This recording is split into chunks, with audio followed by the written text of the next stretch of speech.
तुम्हाला माहीत आहे का आपल्या मुक्ताईनगरमध्ये खूप छान मंदिर आहे. तर आज आपण तेच एक्सप्लोर करायला जाणार आहोत. तर सकाळी सकाळी आपण हे वातावरण बघू शकता किती सुंदर दिसतंय. तर आपण चहा पिऊन आपला दिवस चालू करतो, त्यामुळे आपण आता चहा पिऊ आणि मग जाऊया. चहा पिल्यानंतर आपण सगळ्यात आधी बसमध्ये बसू. बसमध्ये बसल्यानंतर आपल्याला आपल्याला घ्यायला माझी मैत्रीण येणार आहे. ऑफकोर्स ती म्हणजे तिच्याबद्दल मी कितीही सांगितलं तरी अपूर्ण आहे. ती म्हणजे जाऊ द्या, आपण विषय सोडून जाता जाता आपण एक सुंदर असे नजारे पाहत आहोत. ते खूप सुंदर दिसतात. तिचं गाव जे आहे ते म्हणजे बोदवडला ती राहते आणि खूप सुंदर असं गाव आहे ते. तिथे खूप डोंगर वगैरे, तुम्हाला असं घाट वगैरे असं बघायला भेटणार.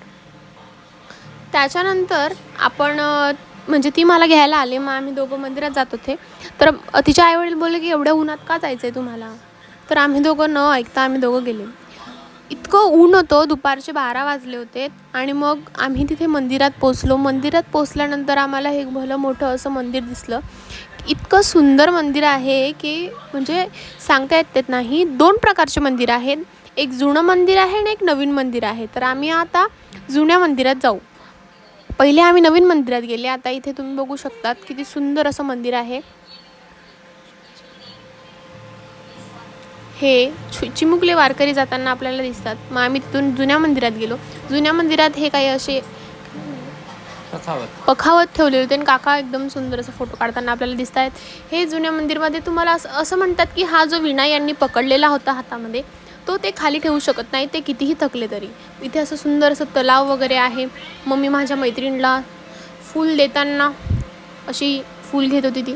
मग आता खूप थकल्यानंतर काहीतरी थंड पिऊया म्हणून आम्ही लस्सी वगैरे प्यायला गेले. त्याच्यानंतर आम्ही पाणीपुरी खाल्ली. 4 फुग्गे, लिटरली 40 रुपयाला 4 फुग्गे दिले त्याने. 10 रुपयाचा एक फुग्गा खाल्ल्यानंतर पापडी तर मागायलाच पाहिजे ना. मग आम्ही जाता जाता हनुमानजीच्या मंदिरात गेलं. असं म्हणतात या हनुमानजीच्या मंदिरामध्ये जे त्यांचं जे छत आहे ते नाही आहे.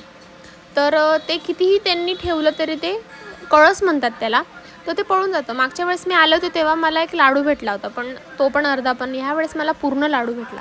मग आपण हे छोटंसं चिमुकले माता, गौमाताचं आपलं पिल्लं, वासरू म्हणतात आपण त्याला. मग जाऊया आपण संध्याकाळी वापस तिच्या घरी. तर संध्याकाळीही आपण जाणार आहोत आणि खूप सुंदर असं तिचं गाव आहे ते आपण एक्सप्लोर करणार आहोत. पहाडपट्टीमध्ये ती राहत असते. सो भेटूया नेक्स्ट व्लॉगमध्ये.